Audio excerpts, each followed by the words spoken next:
ದೇಶದ ದೇಶದ ಸಂಸ್ಕೃತಿ, ದೇಶದ ಸ್ವಾಭಿಮಾನದ ಸಂಕೇತ ಯಾರಾದರೂ ಇದ್ರೆ ಅದು ಶ್ರೀರಾಮಚಂದ್ರ. ಅಯೋಧ್ಯಾಕಾಂಡ ಸರ್ಗ 100. ರಾಮ ಮತ್ತು ಭರತನ ಮಧ್ಯೆ ನಡೆಯುವಂಥ ಸಂವಾದ. ಸುಮಾರು 7,000 ವರ್ಷಗಳ ಹಿಂದೆ ರಾಮಾಯಣ ನಡೆದಿರುವಂಥದ್ದು. ಸತ್ಯಯುಗ 4,800 ವರ್ಷ, 3,600 ವರ್ಷ, ದ್ವಾಪರ 2,400 ವರ್ಷ, ಕಲಿಯುಗ 1,200 ವರ್ಷ ಅಂತೇಳಿ ರಾಮಾಯಣ ಮತ್ತು ಮಹಾಭಾರತದಲ್ಲಿ ಪ್ರಸ್ತಾಪ ಮಾಡ್ತಾರೆ. ಅದರ ಪ್ರಕಾರ 7,000 ವರ್ಷಗಳಿಂದ ನಡೆದಿರುವಂಥ ರಾಮಾಯಣ, ಆ ಅಯೋಧ್ಯಾಕಾಂಡ ಸರ್ಗ 100 ರಾಮಾಯಣದಲ್ಲಿ 24,000 ಶ್ಲೋಕಗಳಿದ್ದಾವೆ, 500 ಸರ್ಗಗಳಿದ್ದಾವೆ, 7 ಕಾಂಡಗಳಿದ್ದಾವೆ. ಅಯೋಧ್ಯಾಕಾಂಡ ಸರ್ಗ 100 ರಾಮ ಮತ್ತು ಭರತನ ಮಧ್ಯೆ ನಡೆಯುವಂಥ ಸಂವಾದ. ಅಲ್ಲಿ ಅನೇಕ ವಿಚಾರಗಳನ್ನು, ಸಾಮಾಜಿಕ ನ್ಯಾಯ, ಅರ್ಥನೀತಿ, ರಾಜನೀತಿ ಎಲ್ಲವನ್ನೂ ಪ್ರಸ್ತಾಪ ಮಾಡಿದ್ದಾರೆ. ದಿನಗೂಲಿಯಿಂದ ಹಿಡಿದು, ವಾರದ ಕೂಲಿಯಿಂದ ಹಿಡಿದು, ತಿಂಗಳ ಕೂಲಿಯಿಂದ ಹಿಡಿದು, ರಾಜ ಅಂದರೆ, ಮಂತ್ರಿಮಂಡಲ ಅಂದರೆ, ಸೊ ಟ್ಯಾಕ್ಸ್ ಅಂದರೆ, ಬಡ್ಜೆಟ್ ಅಂದರೆ, ಇವೆಲ್ಲವನ್ನೂ ಪ್ರಸ್ತಾಪ ಮಾಡಿದ್ದಾರೆ. ಇಷ್ಟಾಭಾರ್ಯ ಸುಮಿತ್ರಂಚ ತಾಂಬೂಲಂ ಭಾರತೀ ಕಥಾ ಅಂತ ಹೇಳ್ತಾರೆ. ಇಷ್ಟವಾದಂಥ ಹೆಂಡತಿ, ಸ್ನೇಹಿತ, ತಾಂಬೂಲ ಮತ್ತು ಭಾರತದ 2 ಕಥೆಗಳು ನಿತ್ಯ ನೂತನ ಅಂತೇಳಿ ಅಲ್ಲಿ ಹೇಳ್ತಾರೆ. ರಾಮ ಯಾವ ದೇಶದಲ್ಲಿ ಭ್ರಷ್ಟಾಚಾರ ಇರುತ್ತೆ, ಆ ಭ್ರಷ್ಟಾಚಾರದಿಂದ ಆ ದೇಶ ಉದ್ಧಾರ ಆಗೋದಿಲ್ಲ. ಸೊ ಇಲ್ಲಿ ರಾಮ ಮಂದಿರದ ಹೆಸರಿನಲ್ಲಿ ರಾಜಕಾರಣ ಮಾಡ್ತಾ ಬಂದಂತ ಭಾರತೀಯ ಜನತಾ ಪಾರ್ಟಿಯವರು, RSSನವರು, VHPನವರು ಅನೇಕ ದಶಕಗಳಿಂದ ಇದರ ಮೇಲೆ ರಾಜಕಾರಣ ಬಂದಂಥವ್ರು. 1985 ಫೈಸಲಾಬಾದ್ ಕೋರ್ಟಿನ ಆದೇಶ ಬಂದ ತಕ್ಷಣನೇ ಅವತ್ತಿನ ಪ್ರಧಾನಮಂತ್ರಿಗಳು ರಾಜೀವ್ ಗಾಂಧಿಯವರು ರಾಮಲಲ್ಲಾ ಓಪನ್ ಮಾಡಿ ಪೂಜೆ ಮಾಡಿಸ್ತಾ ಬಂದ್ರು. ಯಾವ ಭ್ರಷ್ಟಾಚಾರನೂ ಆಗಲಿಲ್ಲ. ಆದರೆ ಈಗ ಇತ್ತೀಚೆಗೆ ಸುಪ್ರೀಂ ಕೋರ್ಟ್ನ ಜಡ್ಜ್ಮೆಂಟ್ ಬಂದಾದ ಮೇಲೆ mister Modi and his team, RSSನ ಮತ್ತು VHPಯ ಟೀಮ್ 2 ಟ್ರಸ್ಟನ್ನು ಮಾಡಿದ್ರು. ಒಂದು ಕಡೆ ಹಿಂದೂಗಳಿಗೆ ಶ್ರೀರಾಮ ಜನ್ಮಭೂಮಿ ತೀರ್ಥಕ್ಷೇತ್ರ ಟ್ರಸ್ಟ್, ಇನ್ನೊಂದು ಮುಸಲ್ಮಾನರಿಗೆ ಮತ್ತೊಂದು ಟ್ರಸ್ಟ್ ಮಾಡಿಕೊಟ್ರು. ಸರ್ಕಾರವೂ ಒಂದಿಷ್ಟು ಹಣ ಕೊಟ್ಟಿದೆ. ಈ ಟ್ರಸ್ಟ್ನಲ್ಲಿ ಸುಮಾರು 11 ಜನ ಸದಸ್ಯರಿದ್ದಾರೆ. ಅಧ್ಯಕ್ಷರು ನೃತ್ಯ ಗೋಪಾಲ್ ದಾಸ್, ಪ್ರಧಾನ ಕಾರ್ಯದರ್ಶಿ ಚಂಪತ್ ರಾಯ್, ಅನಿಲ್ ಮಿಶ್ರಾ, ಗೋಪಾಲ್ ದಾಸ್, ಕೆ ಪರಾಸರನ್.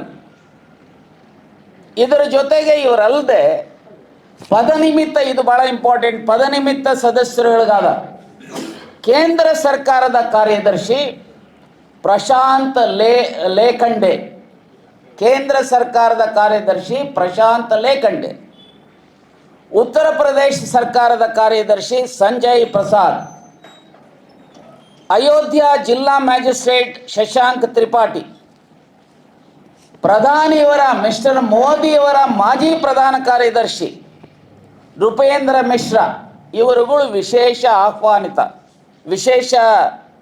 ಪದನಿಮಿತ್ತ ಸದಸ್ಯರು. ಇವರಲ್ಲದೆ ವಿಶೇಷ ಆಹ್ವಾನಿತರು ಗೋಪಾಲ್ ರಾವ್. ಇವರೆಲ್ಲರೂ ಈ ಟ್ರಸ್ಟಲ್ಲಿ ಇರಬೇಕಾದ್ರೆ, ಈ ಟ್ರಸ್ಟಿಗೆ 1990ರಿಂದ ಒಂದು ಕಡೆ ರಥಯಾತ್ರೆ, ಇನ್ನೊಂದು ಕಡೆ ಇಟ್ಟಿಗೆ ಯಾತ್ರೆ, ಸಾವಿರಾರು ಕೋಟಿ ಕಲೆಕ್ಷನನ್ನು ಮಾಡಿದ್ದಾರೆ.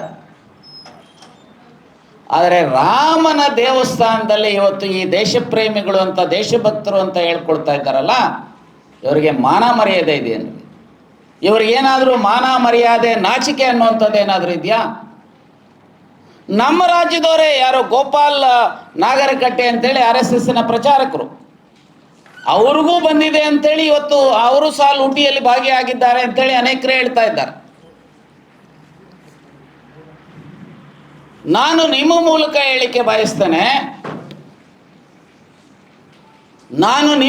ಹೇಳಿಕೆ ಬಯಸ್ತೇನೆ, ರಾಮ ದೇವಸ್ಥಾನದ ಶ್ರೀರಾಮಚಂದ್ರನ ಆಸ್ತಿಯನ್ನೇ ಲುಪಟಾಯಿಸುವಂಥವ್ರು ನೀವು ದೇಶಪ್ರೇಮಿಗಳೇನ್ರಿ? ಏನು ರಾಮನ ನಿಜವಾದಂಥ ಅವರ ಆದರ್ಶಗಳನ್ನು ಪಾಲಿಸುವಂಥರ, ಅವರ ಶ್ರೀಮತಿಯವರನ್ನೇ ರಕ್ಷಣೆ ಮಾಡೋದಕ್ಕೆ ಆಗದೇ ಇರುವಂಥ ಮೋದಿಯವರು ಎಲ್ಲಾದರೂ ರಾಮನ ಆದರ್ಶಗಳು ಪಾಲಿಸ್ತಾರ?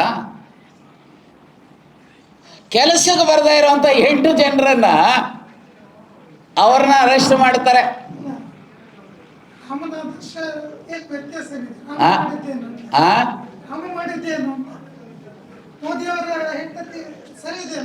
ನೋಡಿ, ಅಲ್ಲಿ ಯಾವುದೋ ಕಾರಣದಿಂದ ಪ್ರಜಾತಂತ್ರ ಬಂದೆ ಸರ್ ಅಲ್ಲಿ ಯಾರೋ ಜನಾಭಿಪ್ರಾಯಕ್ಕೆ ಮನ್ನಣೆ ಕೊಡಬೇಕು ಅನ್ನುವಂಥ ಕಾರಣ ನೀಡ್ತಾನೆ ರಾಮ. ಆದರೆ ನೀನೇನಪ್ಪ ಕಾರಣ ಇಲ್ಲಿ? Tell me what is the reason? ಅಲ್ಲಿ ಜನಾಭಿಪ್ರಾಯಕ್ಕೆ ಅಂತ ಹೇಳಿ ಹೋದ, ರೈಟೋ ರಾಂಗೋ ಅದು ಸರಿಯಲ್ಲ ನನ್ನ ಪ್ರಕಾರ. ಆದರೆ ನಾನು ನಿಮ್ಗೆ ಕೇಳ್ತೇನೆ, ಅಲ್ರಿ ಇಷ್ಟು ಜನ RSS ಪ್ರಚಾರಕರುಗಳು, RSSನ ನಾಯಕರುಗಳು, ವಿಶ್ವ ಹಿಂದೂ ಪರಿಷತ್ತಿನ ನಾಯಕರುಗಳು, BJPಯ ನಾಯಕರುಗಳು ಲೂಟಿ ಮಾಡಿ ಸಾವಿರಾರು ಕೋಟಿ, ಯಾಕೆ ಮೌನಿ ಬಾಬಾ ಆಗಿದೆಯಲ್ಲಪ್ಪ ಮಿಸ್ಟರ್ ಮೋದಿ? ಯಾಕಪ್ಪ ಮೌನಿ ಬಾಬಾ ಆಗಿದೆಯಾ ಮಿಸ್ಟರ್ ಅಮಿತ್ ಶಾ? ಯಾಕಪ್ಪ ಮೌನಿ ಬಾಬಾ ಆಗಿದೆಯಾ ಯೋಗಿ, ಆ ಉತ್ತರ ಪ್ರದೇಶದ ಮುಖ್ಯಮಂತ್ರಿಗಳು?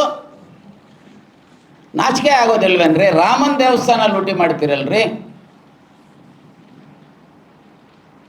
ನಾನು ಇವತ್ತೇನಾದರೂ ಸಹ ನಾನು ಅಂದ್ಕೊಂಡಿದ್ದೆ ರಾಮನ ಆದರ್ಶಗಳು ಇವರಲ್ಲಿ ಇದ್ದಿದ್ರೆ, ಈ ಟ್ರಸ್ಟ್ ಮಾಡಿದವರು ಮೋದಿ, ಈ ಟ್ರಸ್ಟ್ ಮಾಡಿದವರು RSS, ಈ ಟ್ರಸ್ಟ್ ಮಾಡಿದವರು ವಿಶ್ವ ಹಿಂದೂ ಪರಿಷತ್, ಯಾಕಪ್ಪ ಮೌನಿ ಬಾಬುಗಳಾಗಿದ್ದೀರಿ? ನಿಮಗೆ ಏನಾದರೂ ಸ್ವಲ್ಪನಾದರೂ ರಾಮನ ಬಗ್ಗೆ ಗೌರವ ಇದ್ದಿದ್ರೆ ಇಷ್ಟೊತ್ತಿಗೆ ಪ್ರಧಾನಮಂತ್ರಿಗಳು, ಹೋಮ್ ಮಿನಿಸ್ಟ್ರು ಮತ್ತು ಉತ್ತರ ಪ್ರದೇಶ ಚೀಫ್ ಮಿನಿಸ್ಟ್ರು ಆ ನೈತಿಕ ಹೊಣೆಯನ್ನು ಹೊತ್ತು ರಾಜೀನಾಮೆ ಕೊಡಬೇಕಾಗಿತ್ತು. ಲಾಲ್ ಬಹದ್ದೂರ್ ಶಾಸ್ತ್ರಿ ಅವರು ಯಾವುದೇ ತಪ್ಪುಗಳು ಮಾಡಿಲ್ಲ, ರೈಲ್ವೆ ಆಕ್ಸಿಡೆಂಟ್ ಆದಂಥ ಸಂದರ್ಭದಲ್ಲಿ ಆ ನೈತಿಕ ಹೊಣೆಯನ್ನು ಹೊತ್ತು ರಾಜೀನಾಮೆ ಕೊಟ್ಟರು, ಮಾರಲ್ ರೆಸ್ಪಾನ್ಸಿಬಿಲಿಟಿಯನ್ನು ಓನ್ ಮಾಡಿ. ನೀವೇನು ಮಾಡ್ತಾ ಇದ್ರಿ? ನಾನು ಇಷ್ಟೇ ಹೇಳ್ತೇನೆ, ಈ ದೇಶದಲ್ಲಿ ರಾಮನ ಹೆಸರಿನಲ್ಲಿ ರಾಜಕಾರಣ ಮಾಡಿ ಲೂಟಿ ಮಾಡಿದಂಥವ್ರು ಯಾರಾದರೂ ಇದ್ದರೆ ಅದು RSS, BJP ಮತ್ತು VHP. RSSಗೂ ಯಾವ ರೀತಿ 1925ರಿಂದ RSS ಪ್ರಾರಂಭ ಮಾಡಿದಾಗಲಿಂದ ಸಹ ಗುರುದಕ್ಷಿಣೆ ಮಾಡ್ತೇವೆ, ಕಲೆಕ್ಷನ್ ಮಾಡ್ತಾರೆ. ಅದರಲ್ಲಿ ಎಷ್ಟು ಸೋರಿಕೆ ಆಗಿದೆಯೋ ಗೊತ್ತಿಲ್ಲ, ಯಾಕಂದರೆ ಅದು ರಿಜಿಸ್ಟರ್ಡು ಅಲ್ಲ, ಅಕೌಂಟೆಡ್ ಮನಿನೂ ಅಲ್ಲ, ಆಡಿಟೆಡ್ ಮನಿನೂ ಅಲ್ಲ. ರಾಮನ ದೇವಸ್ಥಾನದಲ್ಲಿ ಲೂಟಿ ಮಾಡ್ತಾರೆ, ಅಲ್ಲಿ RSSನ ಗುರುದಕ್ಷಿಣೆಯಲ್ಲಿ ಎಷ್ಟು ಲೂಟಿ ಆಗಿದೆಯೋ ಬಹುಶಃ ಇವೆರಡೂ ಸಹ ತನಿಖೆ ಮಾಡಬೇಕಾಗತ್ತೆ.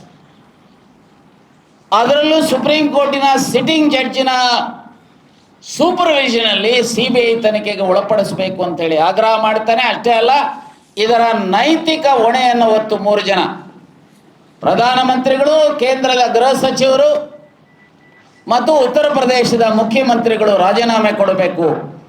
ಮತ್ತು ಈ ದೇಶದ ಜನರನ್ನು, ಯಾಕಂದರೆ ಈ ರಾಮ ಅಂತಾರೆ ಭಾರತ, ಅವನಿಗೆ ಈ ರೀತಿ ಮಾಡಿದ್ದಾರೆ ಅಂತೇಳಿ ಇಡೀ ವಿಶ್ವದಲ್ಲಿ ಇವತ್ತು ಭಾರತದ ಕೀರ್ತಿಗೆ, ಭಾರತದ ಪರಂಪರೆಗೆ, ಭಾರತದ ಹೆಸರಿಗೆ ಇವತ್ತು ಕಳಂಕ ಆಗಿದೆ. ಇದಕ್ಕೆ ನೇರ ಕಾರಣ ಇವರಾಗಿರೋದ್ರಿಂದ ಬಹುಶಃ ನನಗೆ ಅನಿಸುತ್ತೆ ಇವರು ರಾಜೀನಾಮೆ ಕೊಡೋದ್ರ ಜೊತೆಗೆ ಇಡೀ ದೇಶದ ಜನರ ಕ್ಷಮೆಯನ್ನು ಯಾಚಿಸಬೇಕು ಈ 3 ಜನ ಅಂತೇಳಿ ಅತ್ಯಂತ ಆಗ್ರಹಪೂರ್ವಕವಾಗಿ ಆಗ್ರಹಿಸ್ತೇನೆ.